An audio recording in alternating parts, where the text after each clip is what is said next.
The homeowners insurance crisis here in Florida is reaching a fever pitch, with the insurance rates doubling, tripling, and even quadrupling in neighborhoods like this. Some of these owners are now being forced to sell because they can no longer afford their homeowners insurance and their flood insurance in 2024. And I'm actually currently in a neighborhood called Shore Acres in St. Petersburgh, Florida. And you can see behind me, there's for sale signs everywhere. The number of homes for sale in this zip code has gone up by 400% the last 3 years. We're now at the highest level of inventory in a decade. I was talking to some of the homeowners in this neighborhood. They were saying they're paying over $11,000 a year all in for their insurance, when 5 years ago it was $4,000 a year. You can see, folks, another for sale sign right here. I've actually never seen so many for sale signs. I've traveled all across America, reported on the local housing market.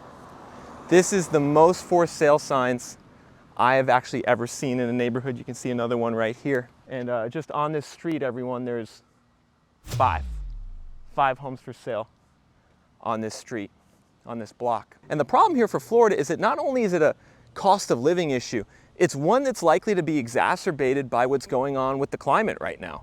I mean, more and more sea levels are starting to rise. More and more we're having extreme weather events, and the result is that in neighborhoods like this, they're getting hit with flooding that they have never seen before. So a year ago, Hurricane Idalia hit Florida. It didn't even hit St. Petersburgh directly, but there was a lot of heavy rain here. And the result was, everyone, that 1,200 of the 2,600 homes in this very beautiful neighborhood actually flooded. So 45% of the homes in this neighborhood flooded a year ago during Hurricane Idalia. I want you to think about that, because it's something that I think a lot of people, when they buy a house in Florida, they don't properly understand the risks, right? Someone comes down here from New York, they wanted to escape New York during the pandemic, they just are like, I'm gonna buy a house. They bought it here in Shore Acres, looks like a nice neighborhood, it is a nice neighborhood, but then their house floods, not once, but twice, and they're also in an evacuation zone here, where they've gotten 10 different evacuation warnings the last 3 years. There's a New York Times article that was talking about some of the people who moved here and how they weren't prepared for that. They weren't prepared to have their house flooded. Their kids lost all their things, all their possessions, and are now traumatized by having to be evacuated so many times from their home. And of course, this doesn't happen everywhere in Florida, everyone, but it's important that you understand the risks. Like, if you're a home buyer or real estate investor in Florida, you got to understand if you're buying in a flood zone, right? That's number one. We're in flood zone A here in Shore Acres, which means high risk of flooding, which means high flood insurance costs, which means you have major risks of problems due to flooding and problems with property insurance. Probably don't want to buy in a flood zone if you're in Florida. You probably want to buy where there's flood zone X, which means no flood zone. Meanwhile, you also got to think of the elevation levels. So here in Shore Acres, I think technically they say it's 5 feet above sea level, but someone told me actually that the middle here of Shore Acres is below sea level. So if you buy in an area that's at or below sea level in Florida, again, you're going to be at much greater risk for problems. And you can see another for sale sign right there. We have a couple more coming this way. You guys aren't going to believe how many homes are for sale in this neighborhood. I'm going to show you. It's just, it's mind-boggling. And you know, so if you buy not in a flood zone, if you buy at a higher degree of elevation, you'll protect yourself more in Florida. But of course, you can only protect yourself so much in Florida due to all the extreme weather events here. We got another for sale sign. This is actually OfferPad, everyone. This is the competitor of Opendoor. OfferPad basically buys and sells homes in cash. They buy a house from someone who wants to sell, and then they put it on the market a month or two later, often at a higher price. OfferPad is here looking to sell. We got another for sale sign here from Compass. We got a home here. I mean, folks, these houses in this neighborhood, typical price is around 400 grand, 450 grand. It's gone up so much during the pandemic, right? Before the pandemic, these houses weren't worth more than 250. Now they're worth 450. And I'm curious what you guys think some of these houses would be worth or should be worth from a fundamental perspective. Would you ever actually live in an area like this that's so prone to flooding? And you know, if there's ever a major hurricane, that comes to this area, you know, there'd probably be big issues. Folks, we got another for sale sign here. This is really interesting. Park Property Group's the realtor. On the front lawn here, they're saying the seller will buy down the interest rate to 5%. So mortgage rate buy down, seller offering $30,000 in closing cost credit. This might be a flipper. Some of the homes here after the last hurricane were bought up by home flippers who kind of bought them for cheap in cash from the sellers who were desperate to sell and didn't want to do the repairs. They did the repairs. Well, a lot of the home flipper homes are now coming on the market at the same time, and they're having to get kind of aggressive on doing these price reductions, mortgage rate buy downs. I mean, buying down the rate to 5% is a big deal, everyone. Right now, the 30-year fixed mortgage is around 6.6, 6.7. You buy that down to 5%, it's a pretty big cost for the seller, probably around 10% of the purchase price. And so just another sign of how desperate some of these sellers are getting in this market with the inventory so high and the price cuts at the highest level in 7 or 8 years. And if you're someone who lives in Florida or anywhere else in America and you want to gauge kind of where your housing market is heading, it's actually pretty easy, everyone.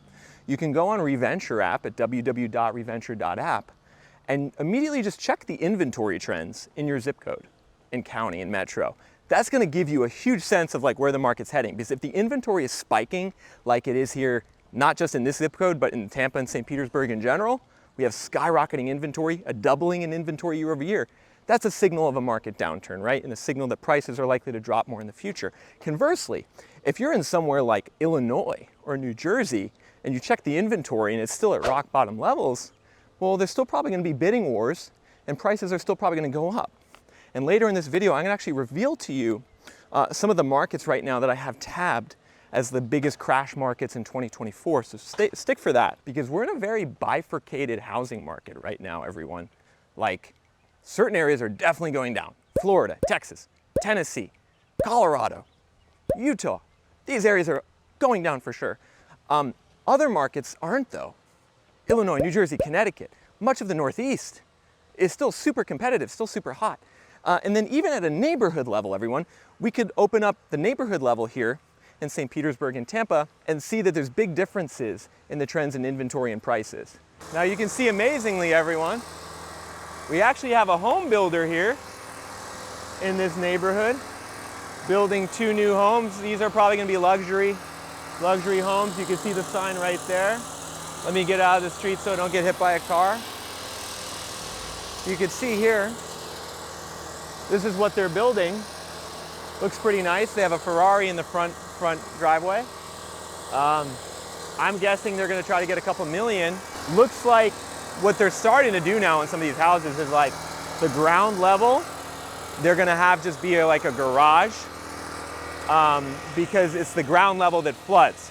And so one interesting thing that some people in this neighborhood are starting to do, everyone, which is kind of fascinating, is they're starting to put their houses on stilts and raise their houses. Because if you raise your house off the ground 5 feet or 10 feet, you actually mitigate the damage from a flood. And so, you know, there's pictures actually of what this looks like, people raising their houses off the ground. This is one option. If you live in Florida and you're in an area where it floods but you don't want to move, raise the house off the ground. The problem with that is it's very expensive. As much as $300,000 to raise your house up off the ground is how much it costs. I mean, you could buy a brand new house in some parts of America for $300,000. And so what's unfortunate actually is for some of the people who have been in this neighborhood for a long time and maybe don't have as high an income. The median income here is $104,000, which is above average, but you know, certain new people moving in have higher incomes, other people have lower incomes. If you don't have a ton of money, you know, you're not going to spend 300 grand to raise your house, increase the level of your house off the ground. Additionally, if you don't have a lot of money, it's kind of difficult to sell and move because you're going to be selling here in a down market, and then where are you going to go? I mean, maybe you sell your house at a 10% reduction from what you bought it for, or 5% reduction from what you bought it for, depending on when you bought it. And then where do you go? Prices are still really high. Most other places, they've only started to drop. And so a lot of people kind of are stuck here. Like, even if they want to move, they can't. You know, this is the unfortunate situation. We're just seeing more and more people in America due to the sky-high inflation, due to the mortgage rate lock-in effect, due to the fact that everything is so expensive, your options as far as like where you can go are very limited. I mean, I talked to a lot of people. They've been trying to move from New York to Florida for a while. They can't afford it, or they can't make themselves do it because the prices are too high. I know people in California. They've wanted to move out of California for the last 3 or 4 years. They can't do it though because they don't save any money living in California, and things in Tennessee and Texas got very expensive. And so it's a really tough market for a lot of people, everyone. And the only thing that's going to bring relief is declining prices. That's it. Declining prices is going to solve a lot of these problems. Declining prices is going to lower the insurance rates. Declining prices is going to lower or at least stop the property taxes from going up. Declining prices is going to lower your mortgage payments significantly and lower your down payment. And I believe we're starting to see that happen in a lot of markets, but it's still very, very early, everyone. You see another for sale sign, actually 2 for sale signs right over there. This is the frustrating thing about this cycle, everyone. This housing cycle is it's requiring a lot of patience. A lot of you have been waiting 2-3 years to buy a house. And you're starting to see improvement, but we're just not there yet. We're not even close to there in a lot of respects. Another house for sale.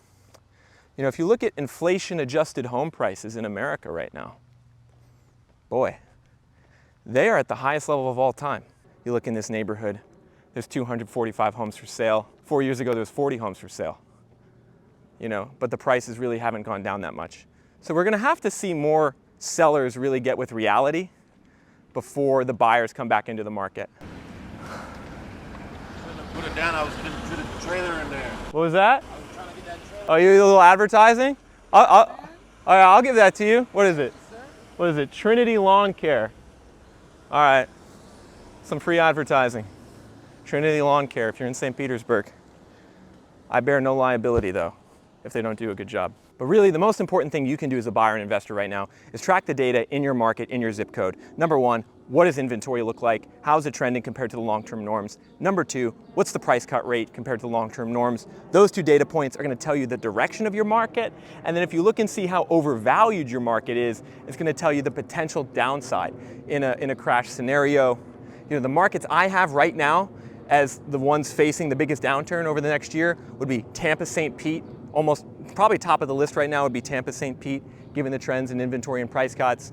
Orlando definitely has downside. Miami is starting to have downside. It's actually wild how much the inventory in Miami has gone up in the last year. I don't think we're quite there on Miami though yet. It's going to take another 6 months. Austin, of course, is still in the crosshairs. Dallas is in the crosshairs. Dallas, the inventory is up like crazy, 50% over the last year. Phoenix, of course, is in the crosshairs. Nashville, and increasingly more markets like in Georgia and South Carolina are starting to show up on my list of crash markets, which you can see here on the map. You can access this map on Reventure app, www.reventure.app. Filter the areas with the highest inventory, most price cuts, and are most overvalued. Those are going to be the places where prices are most likely to drop over the next year. So go to Reventure app right now and sign up for a premium plan that costs us $39 a month so you can make a more educated decision on whether to buy or sell in this market, and in particular, which cities are most likely to go down.